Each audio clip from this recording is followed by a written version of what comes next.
Bonjour, je voulais vous faire une vidéo sur des principes d'hygiène de base. Il y a une feuille que je remets en règle générale en fin de rendez-vous naturopathie. C'est une ligne de conseils, des clés qui sont basiques, que pour la plupart on connaît, que l'on met en pratique ou non.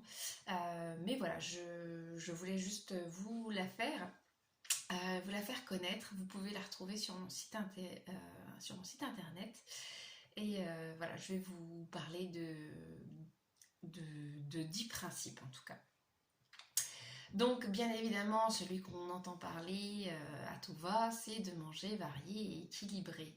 Donc effectivement, manger des fruits, des légumes, des viandes, des poissons euh, qu'on boude assez régulièrement.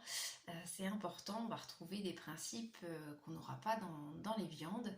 On va aussi avoir l'utilité de manger des féculents qui peuvent remplacer, donc ce sont des protéines aussi, riches en fibres et en protéines, qui peuvent remplacer la viande dans la semaine. Il n'est pas utile de manger de la viande tous les jours, en tout cas 2 fois par jour, ça peut être beaucoup.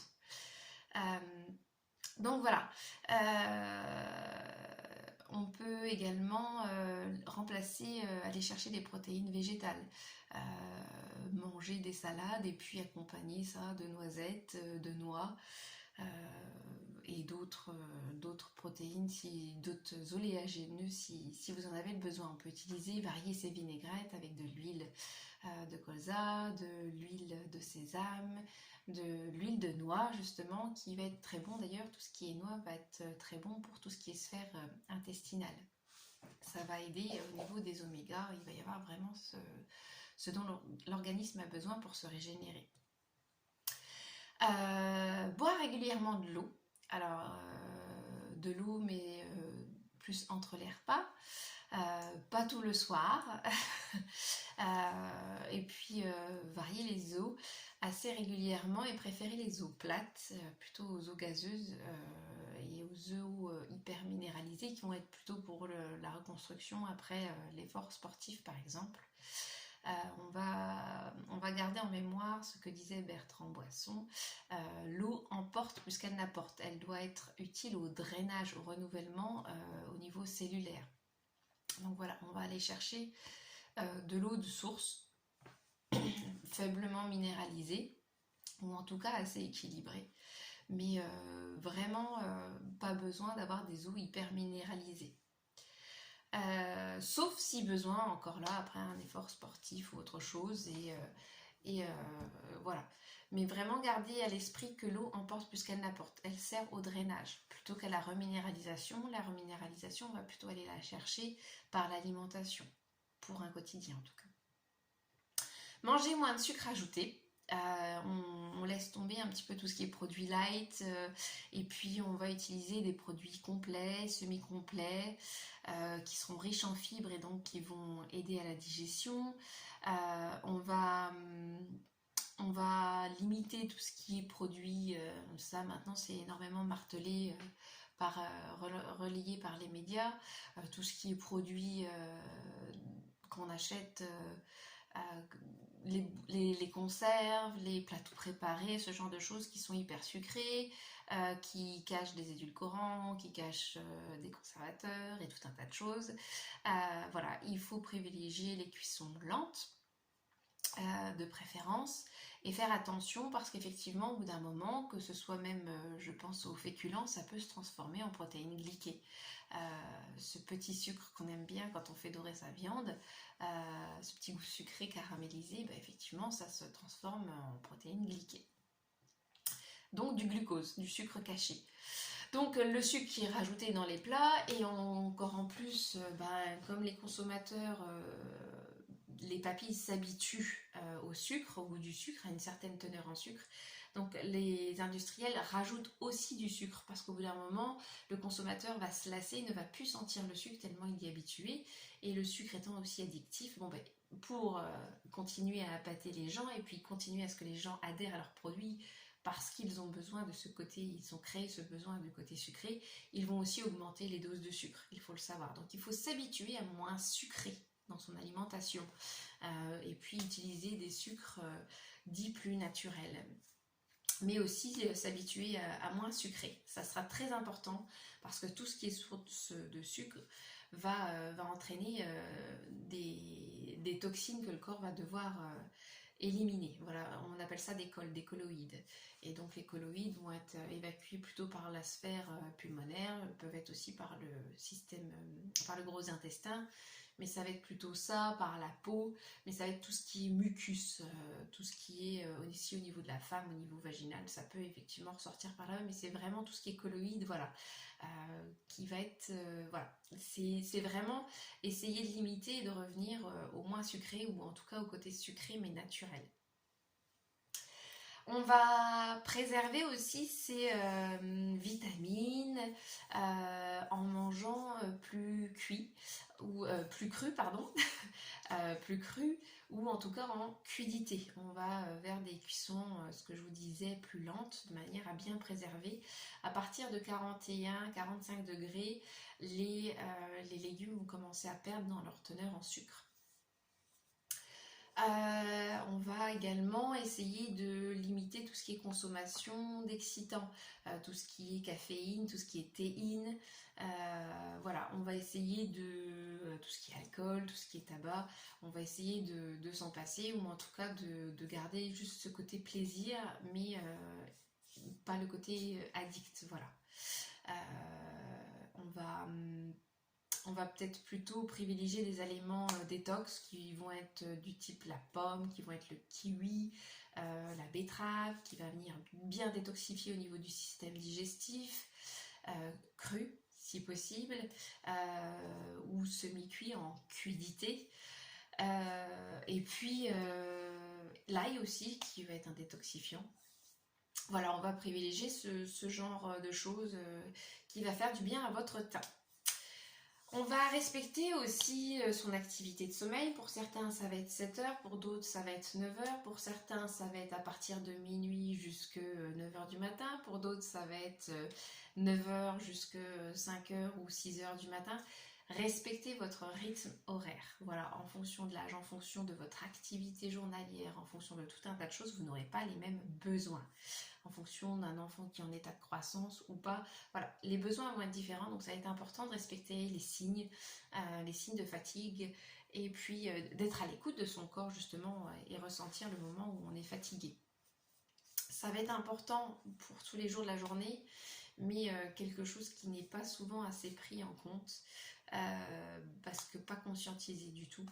Ça va être aussi dans la surcharge émotionnelle et dans la surcharge mentale. Il est important de prendre conscience aussi de tout ça et d'apprendre à se donner des temps de pause, tels que des instants de méditation, micro-méditation, d'aller marcher, d'aller s'aérer, et de faire le calme en soi à ces niveaux-là. Les techniques de Qigong, de yoga, cohérence cardiaque, ce genre de choses qui, quand on commence à avoir trop la pression, mettre en place ce genre de choses. Mais déjà conscientiser des instants où, oups, là, je suis au taquet, il faut que je redescende la cocotte en pression. Et c'est déjà énorme parce que beaucoup de personnes n'en ont pas conscience.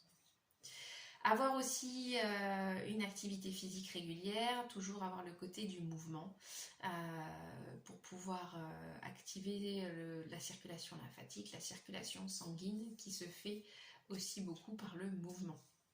Et donc tout ce qui est circulation lymphatique participe aussi à tout ce qui est gros déchets, et donc à évacuer vers la citerne de Péquet qui se trouve au niveau de votre plexus solaire, les petites salières au niveau claviculaire, sous les aisselles, derrière les genoux, au coude, on en retrouve, le corps en a beaucoup d'endroits, et c'est important, même sur les doigts on en a, c'est important de stimuler par la marche, par l'activité physique, ce système lymphatique de manière à l'aider à évacuer.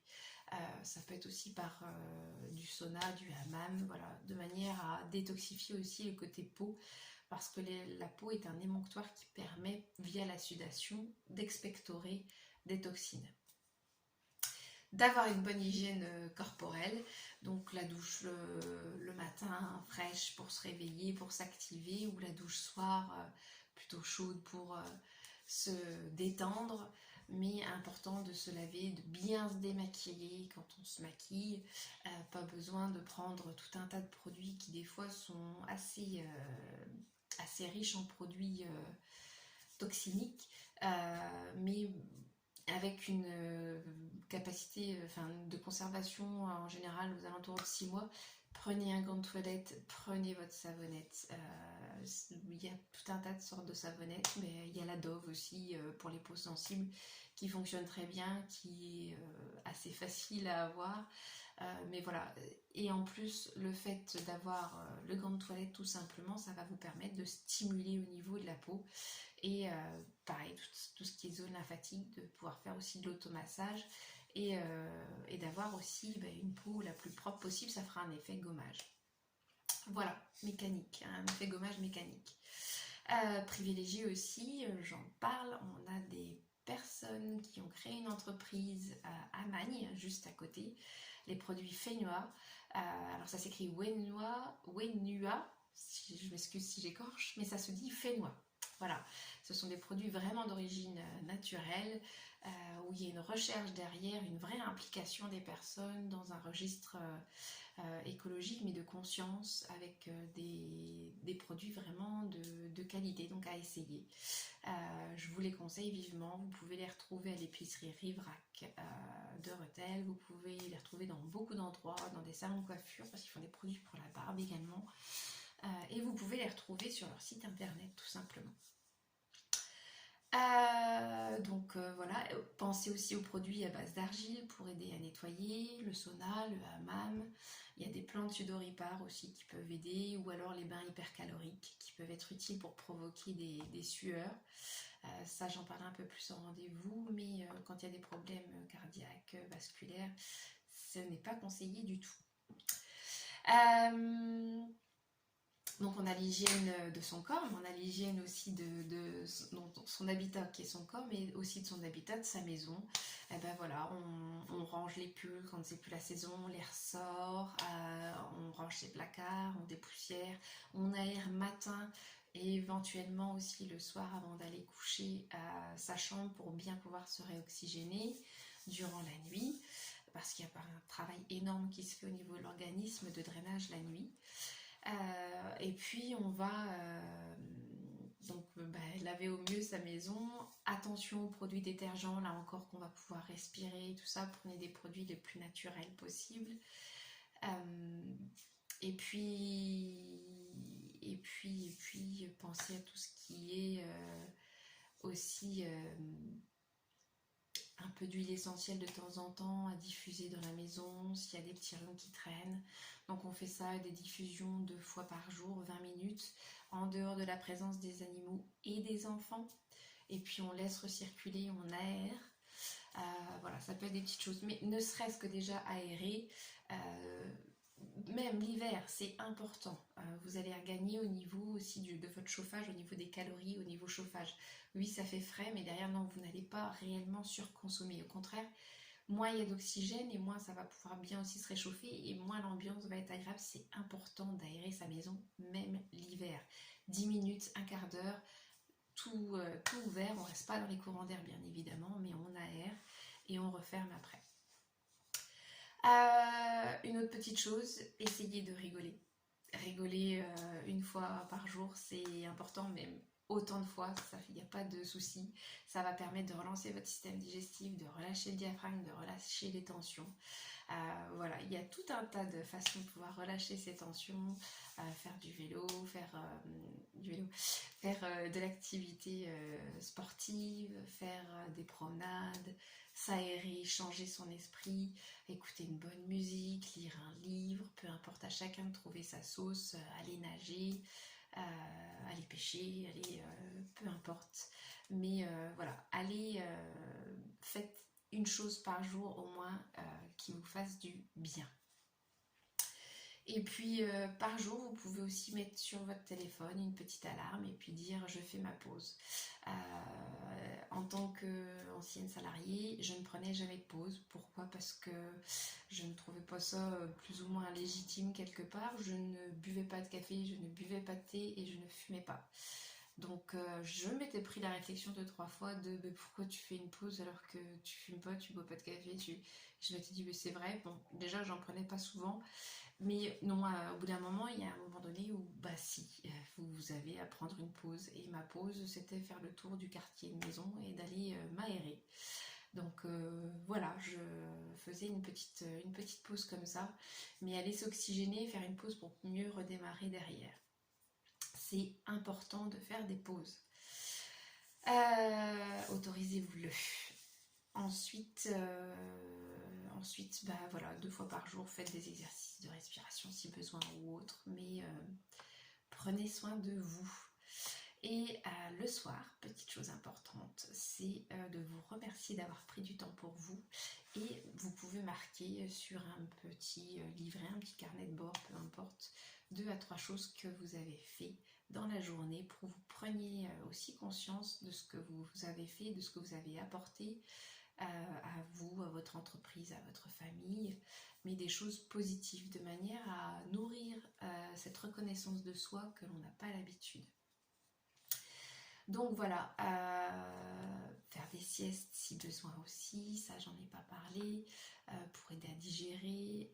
Vous pouvez retrouver les temps de sieste qui expliquent un petit peu quel est le meilleur temps de pause, l'idéal. Et puis voilà, vous allez retrouver tout un tas de petites choses sur les bienfaits du sport, différentes façons de faire des breaks dans la journée. Et voilà, ce qui est important, c'est que vous fassiez des choses qui vous font du bien à vous. Voilà, et bien écoutez, c'est tout. C'est déjà beaucoup. Et n'hésitez pas à me demander. Enfin, je parle de beaucoup de choses aussi en rendez-vous, mais là, c'est des choses qui me semblent essentielles, qu'on connaît, qu'on n'applique pas toujours, mais qui peuvent être vraiment d'une grande valeur si on les met en pratique. Sur ce, je vous souhaite une bonne journée. Au revoir.